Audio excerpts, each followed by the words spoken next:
Olá, meu amorzinho, tudo bem? Quero falar com você sobre Niket, uma história de poligamia de Paulina Chiziane. A primeira coisa que eu quero que você tenha em mente é que essa autora, Paulina Chiziane, ela recebeu em outubro de 2021 o prêmio Camões, que é dado aos escritores da comunidade lusófona, ou seja, de todos os países que usam a língua portuguesa. Por aí você já percebe a importância dessa escritora de Moçambique. E o delicioso é ver o comentário que ela faz numa entrevista a uma rede de notícias portuguesa. Vamos ver? Então estava aqui a preparar a minha verdura.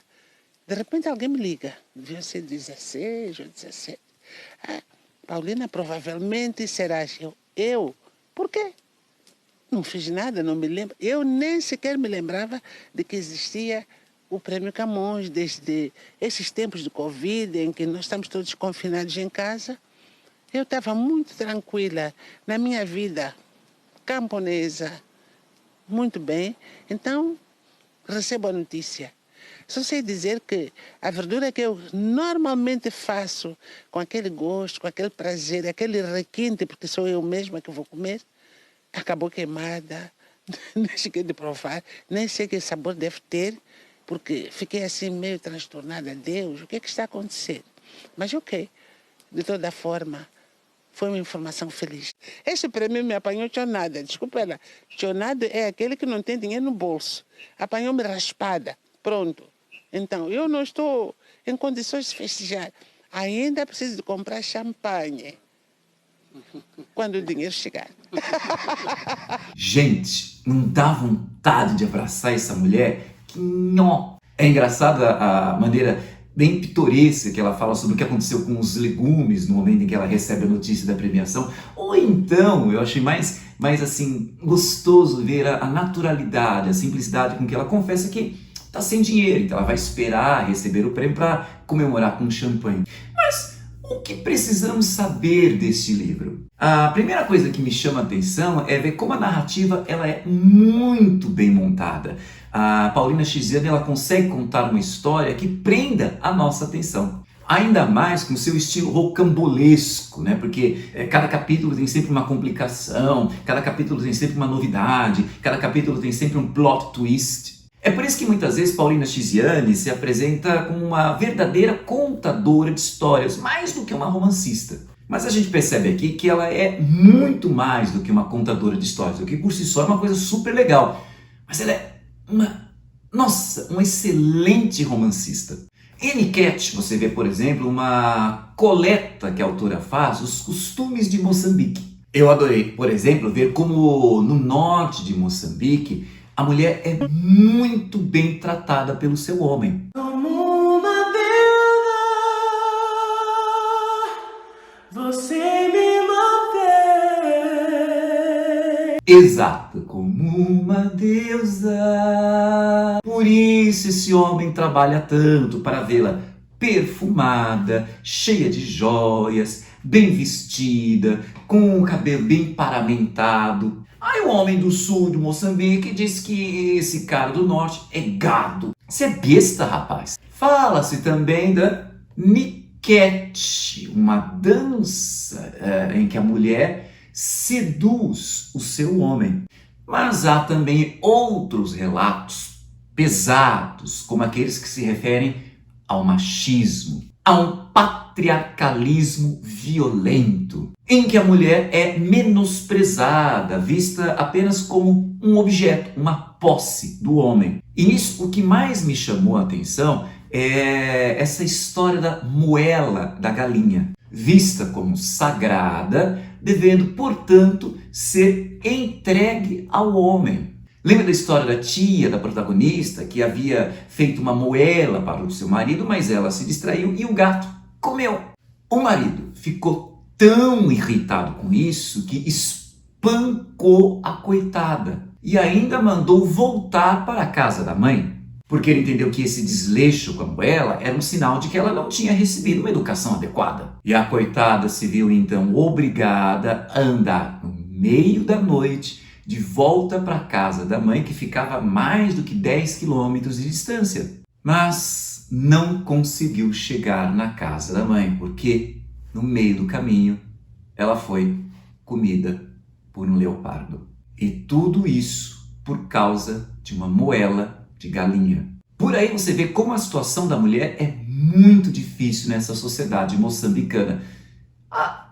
Não só na sociedade moçambicana, né? Mas enfim, qual é a história desse livro? Rami, como é conhecida Rosa Maria, que é a protagonista deste livro, passa já nas primeiras páginas desse livro por uma situação de extremo apuro. Seu filho caçula, Betinho, tinha acabado de quebrar o vidro do carro do vizinho. Nessa hora, Rami se vê agoniada. Onde está o meu marido para me ajudar a resolver essa situação? Porque, como ela fala, e isso você vai perceber em vários momentos do livro, né? Homem com homem se entende. Agora, quem é que vai confiar no que uma mulher acerta com um homem? Quem é que vai botar crédito no que uma mulher fala? E onde estava esse marido, o Tony?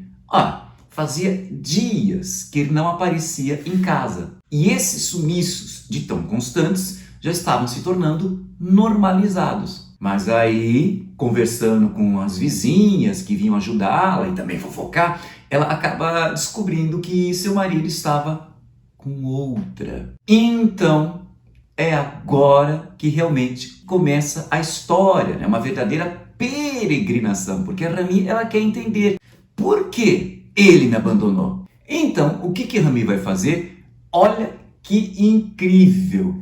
Ela vai procurar essa outra. Ela quer saber o que ela tem, que eu não tenho. Acho que no fundo para ela é uma maneira de ela, por meio dessa pesquisa, tentar reconquistar o seu homem.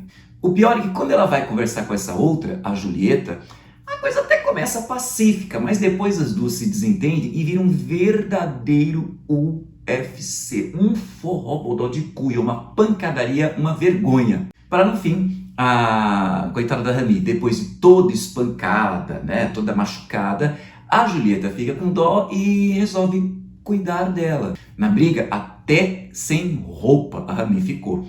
E a Julieta empresta algumas de suas peças de roupa.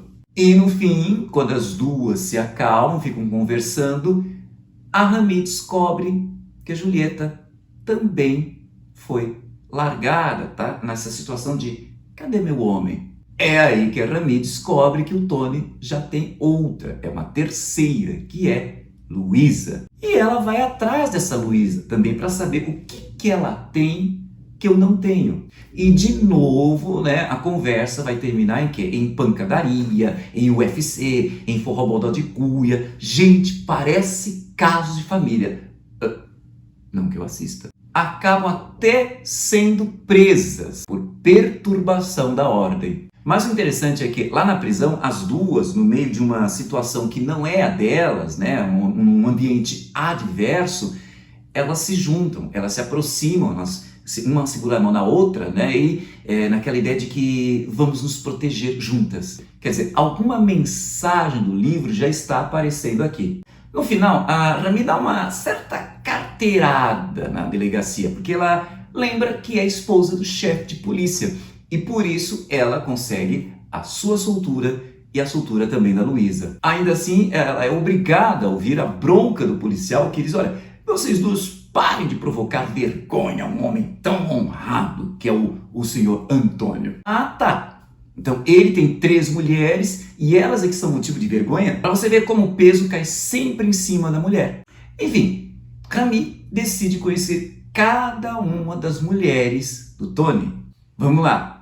Julieta, Luísa, Sali, Mauá, Sualé.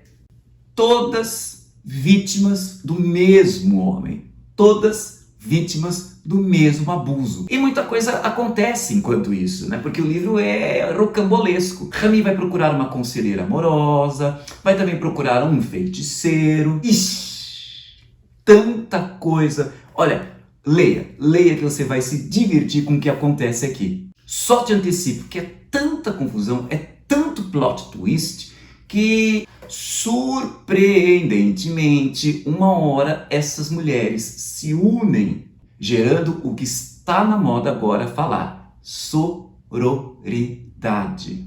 À primeira vista, parece que elas se unem para instituir a poligamia, para aceitar o fato de elas serem 5 mulheres do mesmo homem. Um Tony egocêntrico, que agora sente que as mulheres estão ali para servi-lo.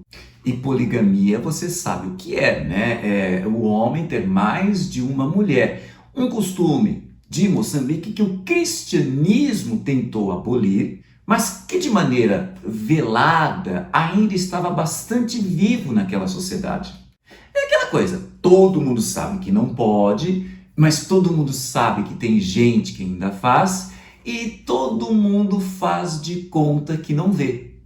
Sei. E aquela que é a esposa oficial de papel passado, que é Rami, assume a função de administrar, como primeira mulher, a vida das outras mulheres do Tony, que é a função da primeira mulher na poligamia. Ela cria até uma escala marital, determinando o quê? Que o Tony deve ficar com cada uma das mulheres durante uma semana. Mas no fim, o que essa união, essa sororidade provocou foi a emancipação de todas essas mulheres. Porque veja bem, como as outras 4 não eram as oficiais, então elas não tinham a segurança do governo, uma segurança do Estado. Se o Tony morresse, ou acontecesse qualquer outra coisa, elas estariam largadas na miséria. É aí que é resgatada a tradição do lobolo, que é uma quantia em dinheiro ou bens, como se fosse um dote, né, para celebrar a união. Devemos lembrar que muitas dessas mulheres se submetiam a essa situação de serem praticamente usadas pelo homem,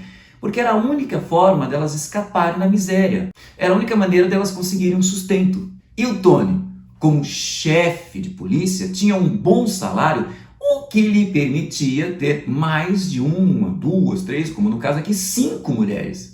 E parece que o bichinho não quer parar por aí não. Mas Rami, que construiu essa sororidade, olha o que mais ela vai fazer. Ela vai emprestar dinheiro para as outras mulheres, para que elas possam abrir o seu próprio negócio.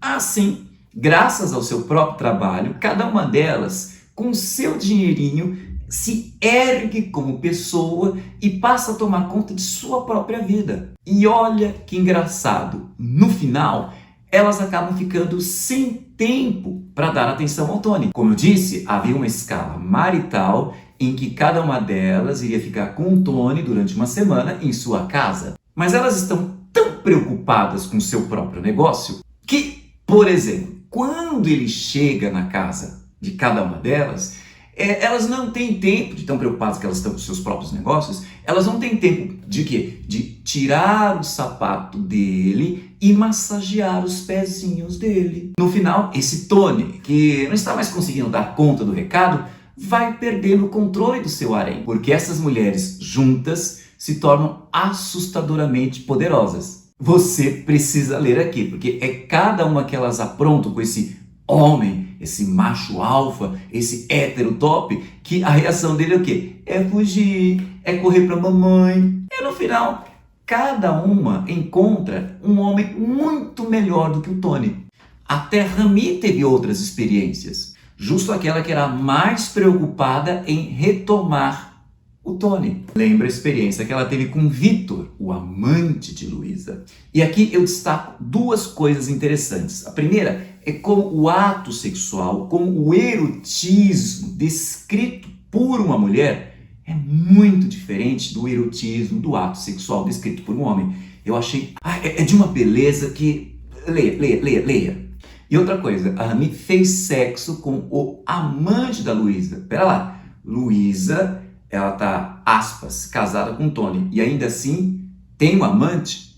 Porque a Luísa defende o compartilhamento. Daí ela ficar feliz em compartilhar o Vitor com a Rami.